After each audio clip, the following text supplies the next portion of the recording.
अगर आपको लगता है कि किसी क्रिकेट मैच के दौरान स्टेडियम में या अपने टीवी के सामने बैठकर शोर मचाना देशभक्ति है, तो रियलिटी ये है कि आपकी देशभक्ति देश के लिए नहीं बल्कि क्रिकेट के लिए है।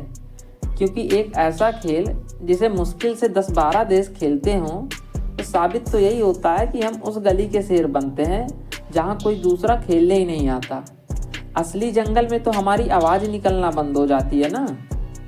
जब हमारे एथलीट्स ओलंपिक में मुश्किल से 6-7 मेडल लेकर के आते हैं, तो हम जैसे गद्दार दर्शक जो कभी उनके साथ थे ही नहीं, चल देते हैं मुंह उठाकर ये बोलने कि इनमें तो टैलेंट की कमी है इसलिए अच्छा नहीं कर पाए। क्या कभी खुद से पूछा है? कभी उन ओलंपिक के खिलाड़ियों को आपने कभी सपोर्ट किया है जहां वास्तव में हमें अपने खिलाड़ियों को सपोर्ट करना चाहिए, जहां से ये पता चलता है कि किसी देश का स्पोर्ट कितना दबदबा उसका बना हुआ है अंतर्राष्ट्रीय स्तर पर। वहाँ तो हमने कभी खिलाड़ियों का सपोर्ट किया ही नहीं। और ये बात बखूबी आप भी जानते हैं और मुझे भी पता है। हम लोगों को तब बुरा लगता है जब कोई नेता घोटाला करता है, लेकिन सबसे बड़े घोटालेबाज तो हम भी हैं, क्योंकि उस खेल को हमने अपने सिर पर चढ़ा रखा है जिसकी दुनिया में इज्जत है ही नहीं। मुश्किल से 10-12 देश खेलते हैं और बस पूरा देश क्रिकेट क्रिकेट क्रिकेट ही चिल्लाता रहता है। अब आप लोगों के मन में ये सवाल भी ज़रूर उठेगा कि भारत में केवल क्रिकेट ही क्यों देखा जाता है, खेला जाता है, या क्रिकेट की ही क्यों बात होती है। तो ये सारी चीज़ें आज आपको मैं इस वीडियो के माध्यम से बताने वाला हूँ। बने रहिए मेरे साथ। मैं आज वो सारी चीज़ें डिस्कस करूँगा जिनसे आपको पता लगेगा कि क्या कारण है जिनकी वजह से भारत में क्रिकेट ने अपना वर्चस्व स्थापित कर लिया और बाकी के स्पोर्ट्स को बिल्कुल धरातल में पहुँचा दिया। सबसे पहली चीज़ तो ये कि अगर भारत में ज़्यादातर लोग क्रिकेट खेलना पसंद करते हैं, तो उसके पीछे का रीज़न ये है कि क्रिकेट खेलने के लिए आपको बहुत सारे इक्विपमेंट की ज़रूरत नहीं होती है। ज़रूरी नहीं है कि आपके पास बहुत अच्छा बैट हो, बहुत बढ़िया गेंद हो। आप लोग भी ये देखे होंगे अपने बचपन में, आप लोगों ने भी खेला होगा कि जब आपके पास कोई अच्छा बैट नहीं होता था तो कोई लकड़ी का पाटा चिरा करके बढ़ई के पास जा करके उसको ही आप बैट बनवा लेते थे और उसी से बढ़िया दिन भर जो है पूरे मोहल्ले के लड़के खेल आते थे। एक 25-30 रुपए की गेंद लेते थे जिसमें 10-12 लड़के आपस में रुपया पैसा मिला करके गेंद ले आते थे। ईंटों की स्टंप बना ली और कोई ऐसा खास ग्राउंड भी नहीं चाहिए होता था। पता चल रहा है कि जो है आपने अपने गली के बाहर ही खेल लिया।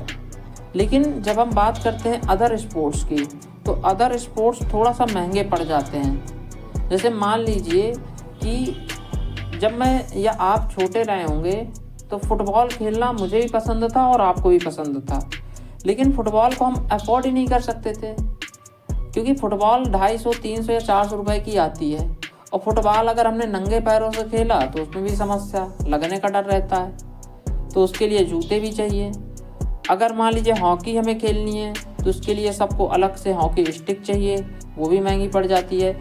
या मान लीजिए हमें आर्चरी करनी है, तीरंदाजी करनी है, तो उसके लिए तो पहले दिन का ही खर्चा 25-30 हज़ार रुपये का आ जाएगा। तो ये हमारे जैसे देश भारत में गांव का लड़का जल्दी अफोर्ड नहीं कर पाता है। वो उन गेम्स की तरफ जाता है जो उसके लिए थोड़ा सा सस्ते पड़ जाते हैं। तो केवल अगर मैं ये बोलूं कि केवल पैसों के कारण अफोर्ड नहीं हो पाता है, तो ऐसा नहीं है। जैसे कुछ गेम्स ऐसे हैं जिनमें उतना पैसा नहीं लगता है, जैसे हम कुश्ती की बात करें या कबड्डी की बात करें, उनमें तो उतना पैसा नहीं लगता है, लेकिन उसमें शरीर का मेंटेन करना पड़ता है। भाई अगर आपको कुश्ती खेलनी है तो उसके लिए अपनी शरीर का ध्यान देना पड़ेगा, आपको अपनी डाइटिंग का ध्यान देना पड़ेगा। तो डाइटिंग के लिए कम से कम 15-20 हज़ार रुपये का खर्चा महीने का बैठ जाता है, तो उसमें भी नहीं लोग उतना ध्यान देते हैं। लेकिन बात यहीं ख़त्म नहीं होती है।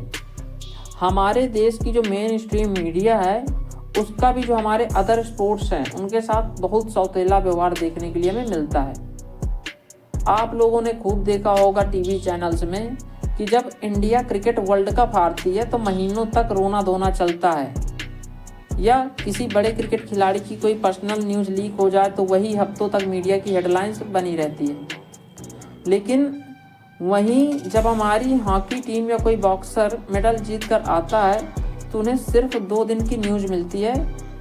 और वास्तविकता ये है कि हम अपने जो मेडलिस्ट खिलाड़ी हैं जिन्होंने ओलंपिक में या एशियन गेम्स में मेडल लाए हैं उनको जानते तक नहीं है, पहचानते तक नहीं है कि उनकी आज हालत क्या है, कुछ कंडीशन क्या है उनकी। मैं ऐसे ही आपको कुछ 2-3 खिलाड़ियों के नाम बताने वाला हूं जिनको हमारी मेन स्ट्रीम मीडिया ने कभी कवर ही नहीं किया। मेन स्ट्रीम मीडिया को केवल क्रिकेट और क्रिकेटर्स ही दिखते हैं स्पोर्ट में, बाकी अदर कोई स्पोर्ट उनके लिए मायने ही नहीं रखता है। मैं आपको बताऊंगा उन खिलाड़ियों के नाम जिनको सुन करके आप हैरान रह जाएंगे उनकी कहानियां सुन करके। ये हैं सीता साहू। जहां हम एक तरफ आईपीएल के खिलाड़ियों पर करोड़ों लुटाए जा रहे हैं, वहीं ये मेडल लाने के बाद भी बाजार में ठेला लगाने के लिए मजबूर हैं। इनका नाम है संथी सुंदरराजन। ये भी किसी समय में भारत के लिए मेडल लाए थे, मगर आज ईंट भट्टा लगाने के लिए मजबूर हैं। आखिर में हैं 1954 में एशियन गेम्स के गोल्ड मेडलिस्ट। अपनी ज़िंदगी के आखिरी सालों में ये टैक्सी चलाते थे और इनकी हालत अंत में इतनी ज़्यादा बुरी हो गई कि इनको अपनी दवाइयों का खर्चा पूरा करने के लिए अपने घर तक को बेचना पड़ गया।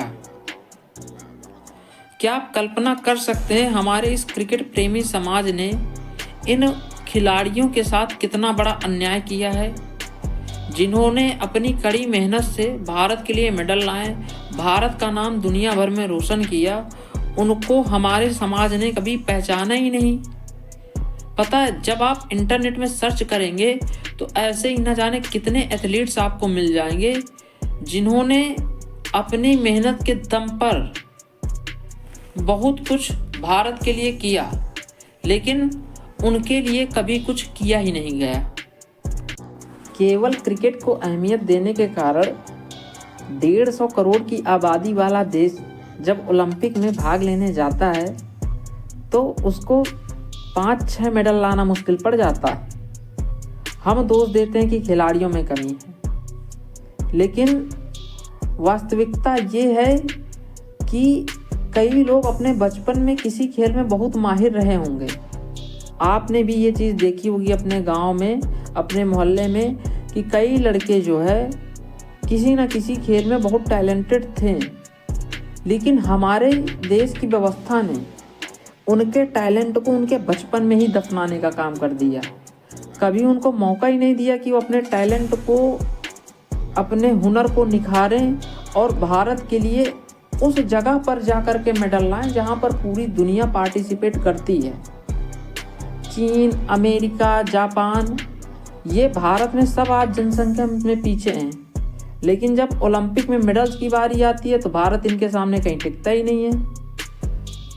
इन देशों की खासियत ये है कि ये अपने टैलेंट को मरने नहीं देते हैं, बल्कि अगर किसी के अंदर टैलेंट मरा हुआ पड़ा है उसको और ये जिंदा करने का काम करते हैं। तो हमें और आपको ये समझना पड़ेगा कि हमें क्रिकेट केवल देखना है, सुनना है, समझना है, या बाकी स्पोर्ट्स को भी ध्यान देना है जहां पर अंतर्राष्ट्रीय स्तर पर हमें इज्जत मिलेगी। हमें भी ये ध्यान रखना होगा कि हमारा सारा टैलेंट, सारा पैसा और सारी चर्चा केवल किसी एक खेल के लिए ना हो, उसमें हमें अदर स्पोर्ट्स को भी शामिल करना ही होगा। हम कहते हैं कि हमें भी ओलंपिक में गोल्ड चाहिए, बहुत सारे मेडल्स हमारे भी खिलाड़ी ओलंपिक में जो है लेकर के आए, मगर क्या कभी सोचा है कि गांव के अखाड़े अब केवल मेले में ही क्यों लगते हैं? हमारे देश की मीडिया का भी देखिए इसमें बहुत बड़ी जिम्मेदारी हो जाती है कि वो केवल क्रिकेटर्स की ही लाइफ को ग्लैमरस तरीके से ना पेश करें, केवल क्रिकेटर्स के ही आसपास कैमरे ना घूमते रहें। इसलिए क्योंकि जब कोई बच्चा टीवी या न्यूज़ देखता है तो वो देखता है केवल क्रिकेटर्स को, उसे कोई दूसरा स्पोर्ट्स का खिलाड़ी दिखता ही नहीं है। तो जब ये मीडिया ध्यान देगी कि हमें दूसरे स्पोर्ट्स के खिलाड़ियों को भी उतनी ही अहमियत देनी है जितनी कि क्रिकेटर्स को, तो जब ये चीज़ें होंगी, बच्चा देखेगा तो वो भी सोचेगा कि मुझे इस एथलीट की तरह मेडल लाना है और मैं भी एक दिन अपने भारत के लिए कुछ करके दिखाऊंगा और एक दिन मैं भी इसी तरह टीवी में दिखाया जाऊंगा और लोग मुझे भी देखेंगे। हमें स्कूल लेवल पर भी हर गेम को समान रूप से लाने की ज़रूरत है और ये भी ध्यान रखना होगा कि जो हमारे लोकल हीरोज़ हैं, कई जगहों में हमने और आपने देखा होगा कि कुछ खास जगहों में कोई बढ़िया एथलेटिक्स होते हैं, तो उन्हें भी हमें पूरा सपोर्ट करना होगा। हमारी गवर्नमेंट को भी चाहिए कि वो इंफ्रास्ट्रक्चर जो है उसमें भी बढ़िया इम्प्रूवमेंट करे, ताकि गांव, कस्बों और शहरों में लोग स्पोर्ट की तरफ रुख करें। मैं फिर से वही बात दोहराऊंगा, क्रिकेट सिर्फ 10-12 देशों का खेल है। इसमें हमें अंतर्राष्ट्रीय स्तर पर इज्जत नहीं मिलेगी। अगर हमें इज्जत चाहिए तो हमें अदर स्पोर्ट्स की तरफ ध्यान देना ही पड़ेगा और इसके लिए हम दर्शकों का बहुत बड़ा रोल हो जाता है।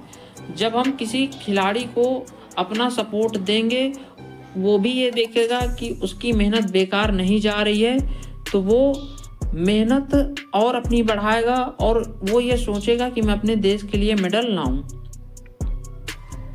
क्योंकि आप लोग ये अच्छी तरह से जानते हैं कि गुलदस्ता केवल एक तरह के फूल से मिलकर के नहीं बनता है।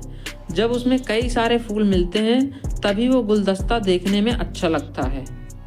वैसे आप लोगों ने भी अपने बचपन में कई तरह के गेम्स खेले होंगे।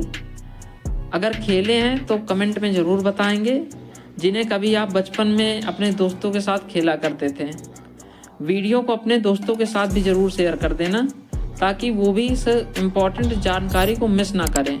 और हाँ, चैनल को भी सब्सक्राइब कर लीजिएगा, क्योंकि मैं आप लोगों के लिए ऐसे ही इन्फॉर्मेशन से रिलेटेड जो है वीडियो लाता रहूँगा।